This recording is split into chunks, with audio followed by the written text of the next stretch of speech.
Hi, academic writing students. I wanted to make this short video about citing an APA, just going over some tips. I hope you'll find this useful as you put together your final draft of the research essay. So, as you know, there's many goals and purposes for citing in a research essay. Of course, you're boosting your credibility by showing that you've read really great sources, that you've dived into the research.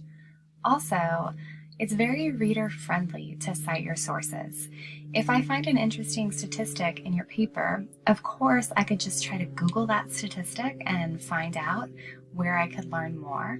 But if you provide me with really relevant sources, you've saved me time. So I can just look at your references page and click on those links and go and easily read those better sources. It's going to be better than what I might find myself. Of course, making your position trustworthy. And also, citing is a way to mark the boundary between your own ideas and the ideas of others. So it's a way to join the academic conversation, and it's also a way to signal what's your idea and what's from a source. So I really recommend, as you are proofreading and editing your essay, that you just scan your essay for any statistics. So here's an example. We have the statistic 40%. And even if it's a paraphrase, you still need to cite any statistics. So add that statistic. You might be wondering, what do you do if a statistic appears in many sources? So for instance, we know that plastic pollution in the ocean is a big problem. And you've probably heard the statistic 8 million tons of plastic are dumped into the ocean each year. So if I Google that, you're going to see that there's so many results. It's a very prevalent statistic. It's something a lot of people are aware of. So what I'd recommend is finding what you think the most credible source is, or the source that you want your readers to view if they want to go and learn more and educate themselves. So I really like this article from Reuters on sustainability. I think this is better than some of the other sources, so I would go ahead and cite that one. You could also include a few statistics. So the way to do this in APA is last name, comma, year, semicolon, and then Parker is another source, comma, year, and then semicolon, and then Malice is another source. So this works well. The only issue here is that you would need to create a reference for each of those on your references page, and you might not want to do that. But you will notice that a lot of published journal articles will have multiple sources for the same piece of information. So that just shows this is well-known information, it's well documented, many sources cover this information. So you're going to cite, like we just talked about, facts, statistics, and data. Also any quotes, also paraphrases of specific ideas and information, and summaries.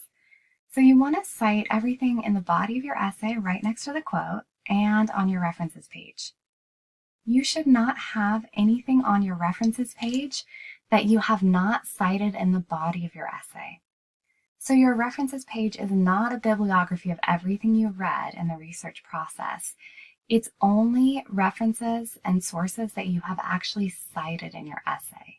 So just double check and make sure that everything on your references page is cited somewhere in the body of your essay. Or you can just delete it from your references page if it isn't. Okay, so students often wonder, how often do they need to cite? Can you cite just one time at the beginning of a paragraph and, call that good enough? And you can't really do that because your reader won't necessarily know if everything in that paragraph is from the same source. So here's an example. We have a quote and then we also have a statistic. Here, this also needs a citation because your reader doesn't know if this is also from the CDC or if it's from a different source. So there's a couple ways to do this. You could just repeat CDC 2020 here. So it's a paraphrase, it doesn't need quotes, but we still want our citation. Or you can use some sort of phrase to make it clear that you're still referring to the same source. So here we have, according to the CDC, between 1990 and 2017, the suicide rate in the US was 33%. And then we have, additionally, the study found. And this just makes it clear that I'm talking about the same source, the same study. So that makes it so I don't have to just repeat CDC 2020. So there are many phrases you can use to show you're still referring to the same source. You could say, the author, Cruz, also argued. Additionally, Perez found. The study also found. Furthermore. All of those phrases say, hey, I'm still talking about the same source. So here is an example from an APA handout that's posted on the Writing Center website. Each time you present a new idea, you want to repeat the citation, and you might have different combinations of different authors to support different work. So here, for instance, play theory has been shown to have great benefits for children with autism. This is from Broomfield and Joseph and Ryan. And this other information is from Elwood et al. So, this is really common to have all these citations. You're going to notice that working with young children can be rewarding, but can also present some challenges. This does not need a citation. This is common knowledge. This is something that, we don't need research to prove this. This is something we kind of already know. It's just a general truth. If you have the same source and you want to, repeat the researcher's name, you can. You could just say, author's last name, year, and then repeat that. If you repeat it in the text of your essay here, you don't need to repeat the year.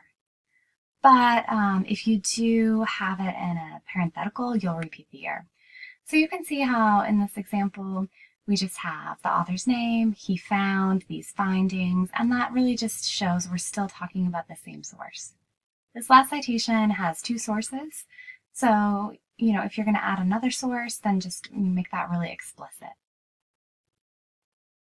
So we already talked about the reasons to cite, and just a reminder, citing helps you mark the boundaries between your ideas and those of others. So for that reason, you can cite in the middle of the sentence. When you cite in the middle of the sentence, it tells the reader, what I have up here is a paraphrase. It's from a source. It's not my words. And what I have after is my own commentary, my own analysis. So for example, homeless LGBTQ youth have a higher rate of substance abuse and mental health issues than their heterosexual counterparts. And we want to say, where that information is from. And then adding my own words, which makes it all the more essential for support to be specifically tailored to those communities. So definitely feel free to cite in the middle of the sentence. You could put a period and start a new sentence and say, this makes it all the more essential. That's fine too, but you'll notice that writers often cite mid-sentence, so that's also a good option. Okay, so the only thing you don't need to cite is common knowledge. Common knowledge includes date of historic events, biographical information about famous people, so, where President Obama was born, how long he was president, all of those things, we don't need that. And stuff that people generally know within a field that's not super specific. And this is where it's going to require some of your own discretion, and it might not always be super clear-cut what counts as common knowledge. So in terms of the field of writing, people often say writing is a process, and research is a recursive process. So that's considered common knowledge within the field. It's not super specific. It's not including a piece of data or really specific information. So another example, meditation reduces stress for all age groups, including children. So this is kind of bordering on common knowledge. A lot of people know that meditation reduces stress, and it's not very specific. You definitely can cite it, but you might not need to.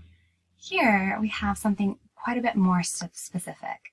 Elementary students who participate in mindfulness training have better emotional self-regulation and social competence. So we do want to cite this because we want to know, what study found this? Where can I read more about this? And it is really specific benefits. So self-regulation, social competence.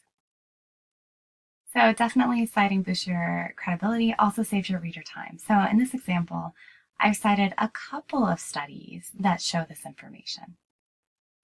All right, thank you for watching this short video. I hope that it was helpful. Please email me with any questions that you might have.